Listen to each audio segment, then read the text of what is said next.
की थी। अभी भी भाव यहाँ पर 96,500 रुपए के बेहद करीब सोने का भाव है। नया हाई जो बना है 96,747 रुपए का। कॉमेक्स गोल्ड फ्यूचर्स $3400 बेहद करीब जा चुका है। $3380 के ऊपर स्पॉट गोल्ड जा चुका है और इस साल कॉमेक्स पर करीब करीब 29% की और पिछले एक साल में 40% की तेजी आ चुकी है। हमारे साथ 3 मेहमान हैं जो आज आपकी मदद करेंगे।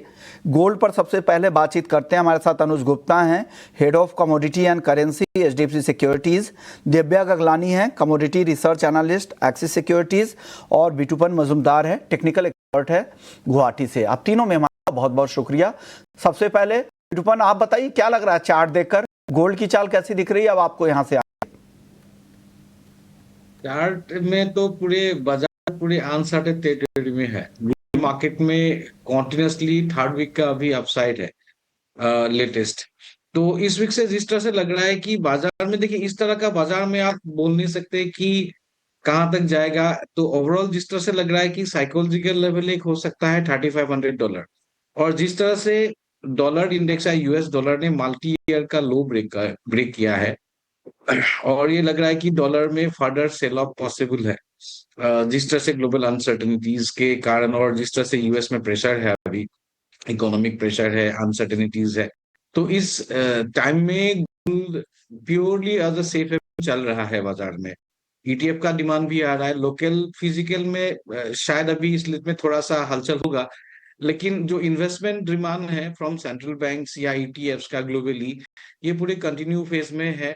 और जिस तरह से डाइवर्सिफिकेशन का बात है ग्लोबल ट्रेड में, जिस तरह से अभी एक लगाम जैसा हो गया है।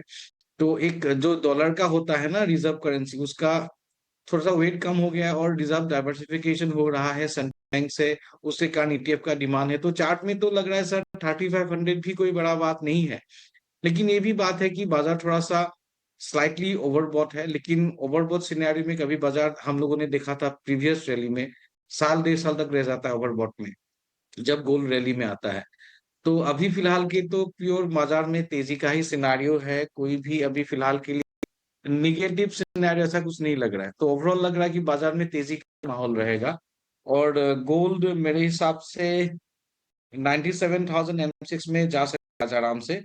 और कोई भी दी पाता है तो मेरे हिसाब से बाई करना है। 95,600 थोड़ा डिफेंसिव एरिया है, या 95,600 से 95,900 तक, ये 300 का जो रेंज है, ये सब रेंज के आसपास डिफेंसिव थोड़ा एरिया है। स्टॉप लॉस 95,000 के नीचे बनाना पड़ेगा। और लग रहा है कि बाजार शॉर्ट टर्म में 97,000 हो या 97,500 तो ये सब लेवल पहुंच सकता है। और ये गोइंग फॉरवर्ड शायद ये 1 लाख भी छू सकता है जिस तरह का माहौल है।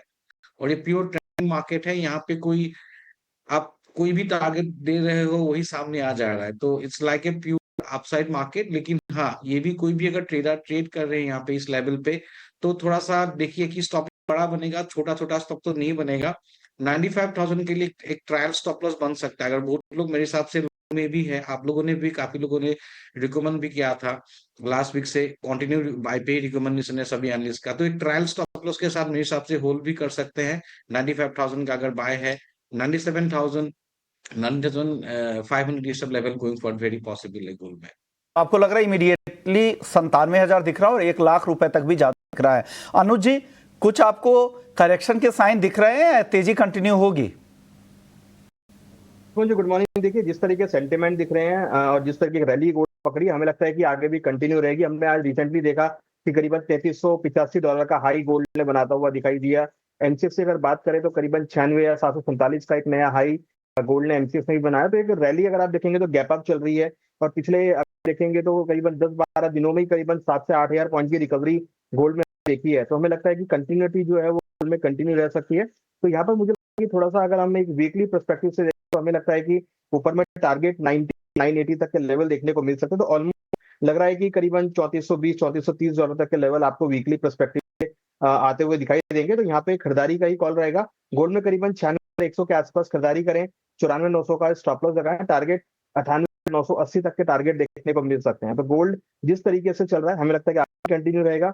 और ट्रंप की जो पॉलिसी है टैरिफ को लेके, वो अभी भी अनसर्टेनिटी का माहौल क्रिएट करती हुई दिख रही है। इवन अगर देखें तो कहीं ना कहीं अब सेंट्रल चीफ जो है उनके ऊपर भी कहीं ना कहीं एक क्वेश्चन मार्क आता हुआ दिख रहा है, तो वो भी एक अनसर्टेनिटी का कारण बन सकता है। तो जियोपॉलिटिकल टेंशन के साथ अनसर्टेनिटी क्रिएट है, तो ऐसे में सिग्निफिकेंट डिमांड गोल्ड की बनती हुई दिख रही है। और दूसरी बड़ी बात, जो डॉलर इंडेक्स है 99 के नीचे आता हुआ दिख रहा है और कहीं 98 के आसपास आ गया, तो वहां भी करेक्शन कंटिन्यूटी है, जिसकी वजह से गोल्ड को सपोर्ट आता हुआ दिखाई दे रहा है। डॉलर इंडेक्स भी कमजोर है, 3 साल के निचले स्तरों पर अमेरिकी डॉलर है और इन्वेस्टर्स का भरोसा है वो कम हो रहा है यूएस मार्केट को लेकर। और जिस तरह से ट्रंप में और यूएस फेड चेयरमैन के बीच में तनाव बढ़ा है, से लग रहा है कि वहां पर फेड की आजादी को लेकर सवाल उठ रहे हैं और उनको हटाया जाता है। अगर ट्रंप एडमिनिस्ट्रेशन की तरफ से फेड चेयरमैन को हटाया जाता है तो डेफिनेटली ग्लोबल इन्वेस्टर्स का भरोसा होगा। दिव्या, हम आपके पास आएंगे, उससे पहले एक अहम खबर है, वो बातचीत कर लेते हैं चीनी को लेकर। हमारे साथ इस डीजी दीपक बालानी जी भी जुड़े हुए हैं। शुक्रिया सर। सर, अब नई रिपोर्ट क्या है आप लोगों की उत्पादन को लेकर? 264 लाख टन का इस सीजन के लिए उत्पादन अनुमान दिया, तो उसके बेहद करीब ही रिपोर्ट कह रही है 224 टन के आसपास। और क्या एडिशन है सर इस नई रिपोर्ट में? नमस्कार विश्व मोहन जी। नमस्कार सर। ऐसे कि का रिपोर्ट है लगभग 256 टन 20 तारीख तक चीनी का उत्पादन हो गया है और अभी भी लगभग 28 मिलें चल रही हैं। और जहां तक हमारी असेसमेंट है, इसमें से यूपी में जो 16 मिलें चल रही हैं उसमें से लगभग 6 मिलें मई के सीजन में भी जाएंगी, मई के भी जाएंगी। और तमिलनाडु में जो लगभग 10 मिलें चल रही हैं उसमें लगभग 5 या 6 मिलें भी मई में जाएंगी। तो जो हमारा अनुमान था पहले का, क्योंकि आपको मालूम है लगभग 4 से 5 लाख टन जो है वो तमिलनाडु में और कर्नाटका में जो स्पेशल सीजन है उसमें प्रोडक्शन होता है, तो हमारे अनुमान था पहला, उसके लगभग आसपास पहुंचने की कोई उम्मीद है।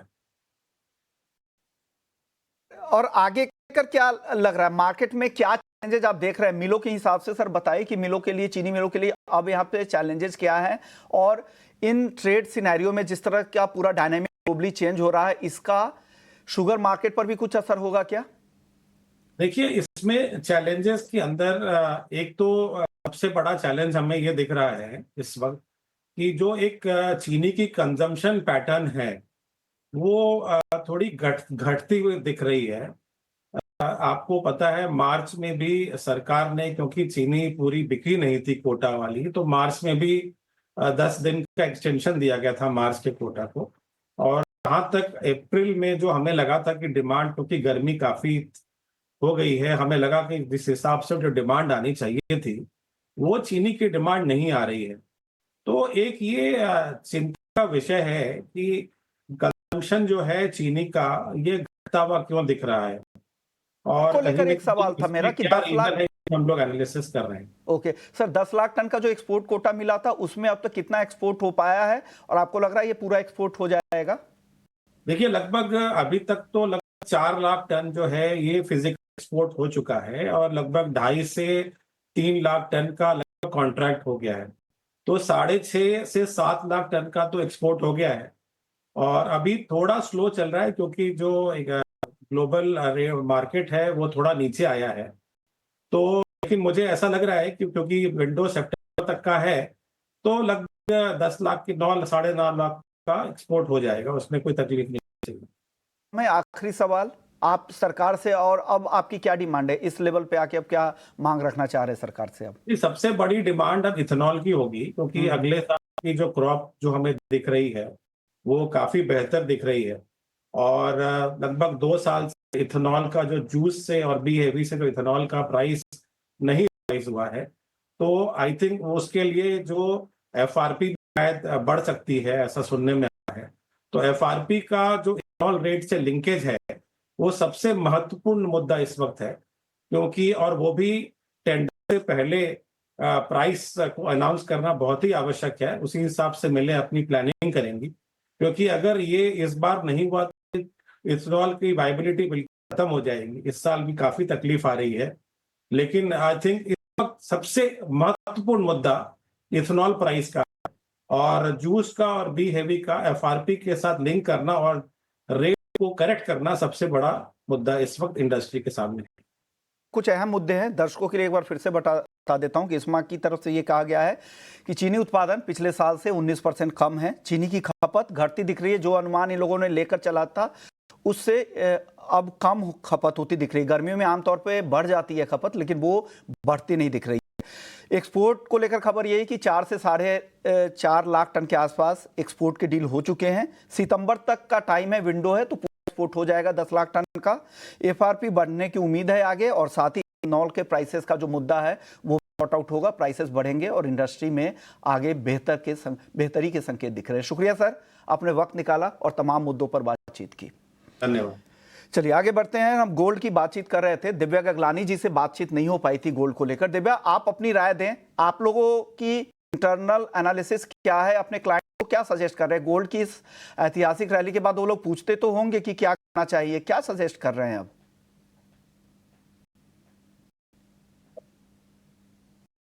दिव्या, आपको आवाज आ रही है? चलिए आपके पास दोबारा आऊंगा, आपके ऑडियो में कुछ दिक्कत हो रही है। अनुज जी, मैं तब तक आपसे चांदी पे बात कर लेता हूँ। गोल्ड पे तो आपने बता दी, चांदी पर खबर, एक रिपोर्ट भी है चांदी को लेकर, वो रिपोर्ट भी मैं आप लोगों के सामने रखना चाहूंगा। ये सिल्वर इंस्टीट्यूट की रिपोर्ट है, जिसमें कहा गया है कि सिल्वर एक्सचेंज ट्रेडेड प्रोडक्ट्स, यानी सिल्वर का जो ईटीपी है 2024 में, इसमें भारत में घरेलू बाजार के हिसाब से बता रहा हूं 195% की जबरदस्त बढ़ोतरी हुई है। यानी 2024 में चांदी की कीमत में जो 23% और 2025 की शुरुआत में 13% तक की जो तेजी आ चुकी है, उसके बाद भी इस तरह से लोगों का रुझान बढ़ा है। 2023-24 में 77 मिलियन नए रिटेल ट्रेडिंग अकाउंट्स खुले हैं और सिल्वर ईटीपी होल्डिंग्स करीब करीब 39 मिलियन ऑन्स के रिकॉर्ड स्तर पर पहुंच चुका है, और इसमें रिटेल इन्वेस्टमेंट का 42% हिस्सा है। तो जबरदस्त डिमांड है सिल्वर की। सिल्वर पर लोगों का भरोसा बढ़ रहा है, उनको लग रहा है कि सिल्वर यहां से अच्छी तेजी दिखा सकती है, और यही वजह है कि इस तरह के नंबर्स दिख रहे हैं। और सिल्वर ईटीपी वाले जो फंड्स थे, वो उनकी जो संख्या 2 सालों में 4 से बढ़कर 12 हो गई है। तो फंड हाउसेस का भी रुझान, वो उनको भी लग रहा है कि इस मार्केट को टैप करना चाहिए, और रिटेल भागीदारी भी बढ़ रही है, ये भी बड़ी वजह है। सर, इस रिपोर्ट के बारे में आप क्या कहेंगे? सिल्वर को इस रिपोर्ट के नजरिए से आपकी राय चांदी पर क्या बन रही है, अनुज जी? विष्णु जी, देखिए ईटीपी में और ईटीएफ में अगर आप देखेंगे तो दोनों के अंदर ही काफी अच्छा इनफ्लो सिल्वर में आता हुआ दिखाई दिया है। इनफैक्ट अगर आप देखेंगे ज्वेलरी फॉर्म में भी सिल्वर की बहुत डिमांड इंक्रीज हुई है। तो जैसे जैसे गोल्ड के भाव बढ़ रहे हैं, वैसे वैसे सिल्वर की डिमांड भी इंक्रीज होती हुई दिख रही है। तो इन्वेस्ट डिमांड तो है ही सिल्वर के अंदर, साथ में इंडस्ट्रियल डिमांड बढ़ रही है। तो अगर आप ओवरऑल देखेंगे तो सिल्वर का जो ट्रेंड बना है वो धीरे धीरे कंपेयर गोल्ड के थोड़ा सा रुका हुआ है, मगर एक पॉजिटिव साइड में आता हुआ दिख रहा है। अगर आप आज भी देखेंगे तो 1% सिल्वर बढ़ा हुआ एमसीएक्स में भी पॉजिटिव साइड में ट्रिगर करता हुआ दिख रहा है। तो हमें लगता है कि यहाँ पर अभी भी ट्रेंड कंटिन्यू रहेगा। हमें लगता है कि सिल्वर में अगर खरीदारी का ट्रेड बना सके तो 94,900 के आसपास खरीदारी का ट्रेड बना सकते हैं। 93,580 का स्टॉप लॉस लगाएं। टारगेट हमें लग रहा है कि 98,655 देखने को मिल सकता है। हमें लगता है कि $34 तक के लेवल आपको देखने को मिल सकते हैं, और अगर $34 ब्रेक करता है तो $37 तक के लेवल देखे जा सकते हैं। तो मोमेंटम अगर आप देखेंगे सिल्वर में तो एक पॉजिटिव ट्रेंड है, और हमें लगता है कि आगे भी सिल्वर में कंटिन्यूटी रहेगी पॉजिटिव साइड में। दी कि ये तेजी आगे भी जारी रहेगी, और ये ट्रेड के लिए जो आपके स्क्रीन पर ये चल रहे हैं, ट्रेडर्स के लिए 98,655 के टारगेट के लिए आप चांदी खरीद सकते हैं। आप बताइए बिटूपन, आपकी राय क्या है चांदी पर?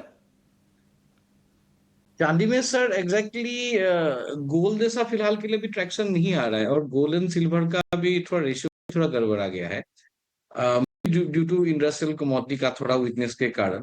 लेकिन जिस तरह से गोल्ड पिकअप हो रहा है, टाइम लगेगा शायद, लेकिन गोइंग फॉरवर्ड जो प्राइसेस में जो हम लोगों ने एक टारगेट रखा था 1 लाख के ऊपर, तो 1 लाख तो पहले छूट गया था, लेकिन उसके बाद एक सडनली काफी स्ट्रॉन्ग प्रॉफिट बुक आया था, 86,000 तक सिल्वर गिर गया था। लेकिन अभी ये क्या हो रहा है कि चार्ट में थोड़ा सा एक मैं चार्ट के हिसाब से बताऊं तो एक 97,000 में एक डबल टॉप का टॉप बना, उसका नेकलाइन थोड़ा दिकदारी कर रहा है, तो इसलिए अभी जा नहीं पड़ा। लास्ट टाइम भी ट्राई किया था, फिर बाद डिप भी आया।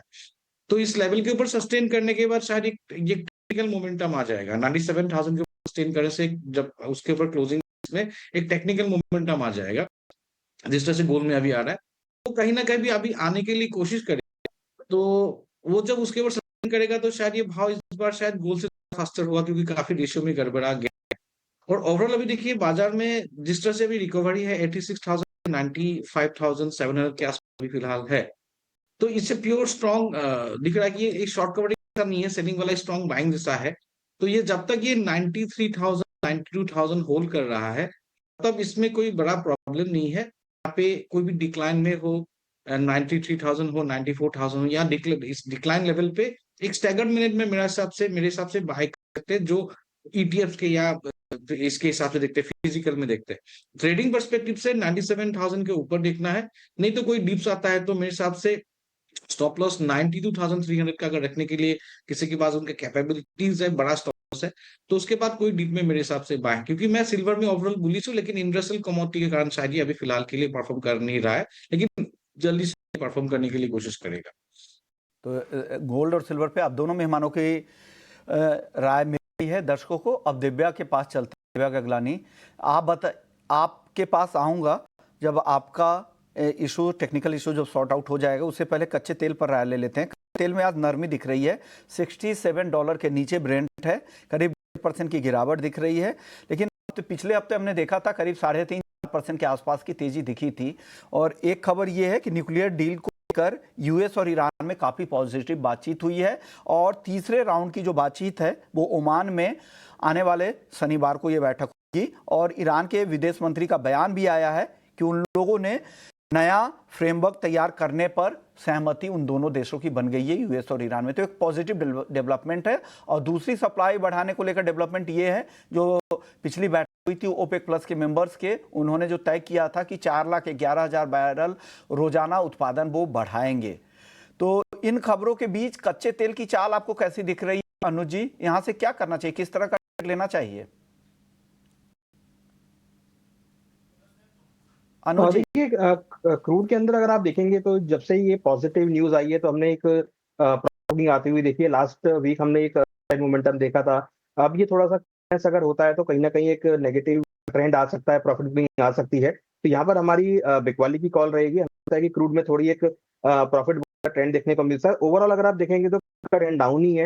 एक लास्ट वीक थोड़ा बाउंस बैक आया था, तो ये मौका है जहाँ पर इंट्राडे शॉर्ट टर्म के लिए बिकवाली का बना के चल सकते हैं। तो सेल कॉल के तौर पर करीबन 5135 के आसपास बिकवाली का ट्रेड ले सकते हैं। स्टॉप लॉस करीबन 5600 का लगाएं। टारगेट 5120 तक देखने को मिल सकता है। हमें लगता है कि क्रूड के अंदर अभी जो ट्रेंड बना है थोड़ा सा नेगेटिव रहेगा। यहाँ पे प्रॉफिट बुकिंग आ सकती है। तो डे के लिए या एक शॉर्ट टर्म पर्सपेक्टिव से बिकवाली का ट्रेड बना के चल सकते हैं। आपकी ये राय है। आप बताइए, ऑप्शंस में कुछ मौके दिख रहे हैं क्या आपको बिटुपन क्रूड पर? क्रूड ऑयल के लिए फिलहाल ऑप्शंस में करना सर, एक्चुअली प्राइसेस काफी अभी एक्सपेंसिव है फिलहाल के लिए, और जो प्रीमियम भी काफी बढ़ के रखा है। तो मैं प्रेफरेबली अभी फिलहाल के लिए में डायरेक्ट फ्यूचर्स में ही प्रीफर करूंगा करने के लिए, कुछ स्टॉप लॉस। देखिए अभी सिनेरियो इस तरह का है क्रूड ऑयल का ओवरऑल, कि अगर क्रूड ऑयल में फिलहाल के लिए जो ओवरऑल बायस है, ओवरऑल बायस तो डाउन ही है, लेकिन बाजार में काफी सेलिंग आ गया था, तो सेलिंग के बाद शायद एक बार ये एक पुल बैक लेने के लिए कोशिश करेगा। और इस वीक में थोड़ा सा गैप डाउन में खुला है, तो ये पुल बैक जब मिलता है 5600, 56 या 55, 50 to 5600, that exactly is a ideal level for shorting, because sell on rise वाला जो मार्केट है फिलहाल के लिए क्रूड ऑयल में। लेकिन फिलहाल जिस तरह से इस लेवल पे है, यहाँ से एक और एक पुल बैक का पॉसिबिलिटीज है। 5380, 5370 का जो लेवल है, मेरे हिसाब से वहां पे एक बार एक रिस्क लेके बाय कर सकते हैं वहां पे क्रूड ऑयल में। और मुझे लग रहा है 5500 तक क्रूड ऑयल पहुंच सकता है, अगर ये शॉर्ट टर्म के लिए हिसाब से करना है, अगर शॉर्ट टर्म होल्डिंग पर्सपेक्टिव से करना है, तो थोड़ा सा वेट करना पड़ेगा पुल बैक के लिए। जो 5500 या 5550 ये जो लेवल है, वहां थोड़ा कंफर्टेबल सेलिंग बनेगा।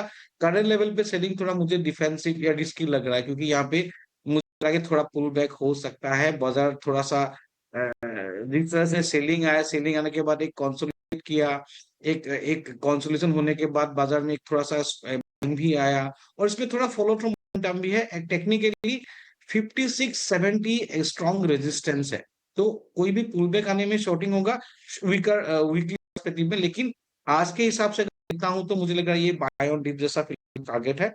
5500 तक हम लोग को टारगेट मिल सकता है। अगर आपने जो बताया कि ऑप्शंस के हिसाब से ट्रेड है, ऑप्शन में थोड़ा एक्सपेंसिव चल रहा है, 5300 वाला भी 270 के आसपास चल रहा है, तो वेरी एक्सपेंसिव है। लेकिन तब भी अगर ऑप्शन में अगर लेना है तो मेरे हिसाब से 5400 वाला कॉल है इंट्राडे के हिसाब से 190 के पास, 190 192 के आसपास बाय कर सकते हैं। स्टॉप लॉस 170 रहेगा, टारगेट 230 to 245। तो दैट इज स्ट्रेटजी लेकिन फ्यूचर्स ऑप्शन में, लेकिन ऑप्शन में थोड़ा सा क्या हो रहा है कि प्रीमियम में थोड़ा मिसमैच हो रहा है बिकॉज ऑफ वोलेटिलिटी। ओके, चलिए तो क्रूड पर आपको राय मिल गई। वक्त है ब्रेक का। ब्रेक के बाद बेस मेटल्स की राय लेंगे और साथ ही एग्री मार्केट पर बेस मेटल्स से जुड़ी हुई एक अहम खबर है। वो खबर चाइना से आई है, वो क्या खबर है वो भी आपको बताएंगे।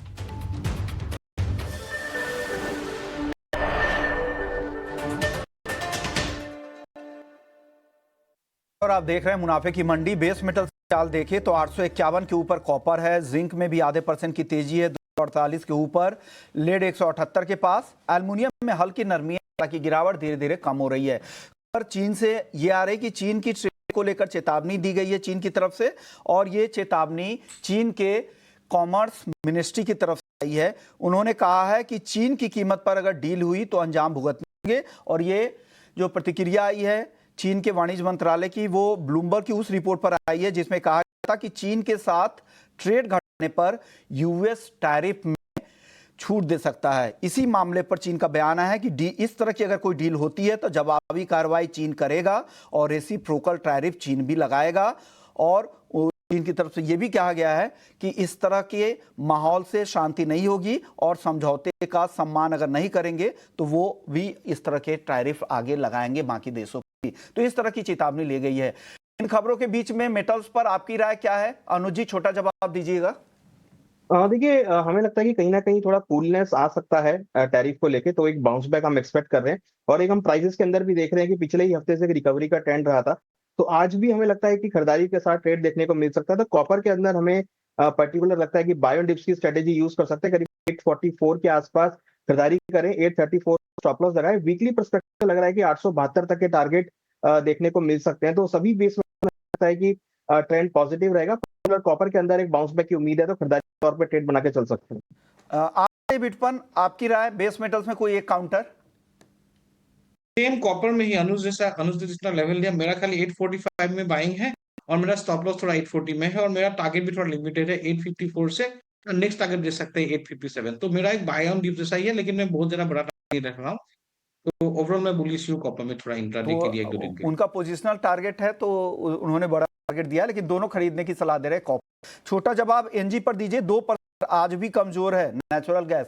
अनुज जी, देखिए, नेचुरल गैस में बिकवाली की सलाह रहेगी, क्योंकि हमें लग रहा है कि जो वार्ता है अगर वो पॉजिटिव होती है तो यहाँ पे ऑलरेडी क्रूड नेचुरल गैस की सप्लाईज बढ़ी है, तो बिकवाली के साथ ट्रेड देख सकते हैं। करीबन 280 के आसपास बिकवाली करें, 288 का स्टॉप लॉस लगाएं, टारगेट 259 तक देखने को मिल सकता है। तो नेचुरल गैस हमें लगता है कि वीकली पर्सपेक्टिव से बिकवाली के साथ ट्रेड बना के चल सकते हैं। आज मसालों में धनिया में सुस्ती है और हल्दी और जीरा करीब करीब 1% के आसपास कमजोर है। अनुज जी, क्या राय है पूरे मसालों के पैक पर? देखिए, मसालों में अगर देखेंगे तो अराइवल का जो सीजन है वो यहाँ पे होता हुआ दिखा, साथ में जो मानसून है वो सबसे बड़ा इम्पैक्ट है। और हम देख रहे हैं इस बार मानसून अबव नॉर्मल है, तो हमें लगता है कि प्रोडक्टिविटी बढ़ सकती है, जिसकी वजह से सेंटीमेंट नेगेटिव होते हुए दिखाई दिए। हाँ, हालांकि हमें लगता है कि लॉन्ग टर्म में आपको मसालों में तेजी देखने को मिलेगी। शॉर्ट टर्म में थोड़ी बहुत जो भी गिरावट आती है वहां पर खरीदारी के मौके ढूंढ सकते हैं। हमने टर्मरिक में अच्छा बाउंस बैक आते हुए देखा है, हमने जीरा में भी बाउंस बैक आते हुए देखा है। तो हमें लगता है कि जो गिरावट मिलेगी वहां पर खरीदारी का ट्रेड बना के चल सकते हैं। तो ये राय है मसालों को लेकर। शुक्रिया अनुज जी आपका, बिटपन आपका। आप लोगों ने वक्त निकाला, हमारे दर्शकों को बताया कि उन्हें नॉन एग्री और एग्री मार्केट में क्या करना है। मुनाफे की मंडी में इतना ही। लौटेंगे ब्रेक के बाद, तब आपके लिए हम इफिनो जंक्शन लेकर आएंगे, जहां पर इक्विटी मार्केट में क्या कुछ हो रहा है, वायदा बाजार में किस तरह का एक्शन है, बताएंगे आपको ब्रेक के बाद। जल्द लौटते हैं।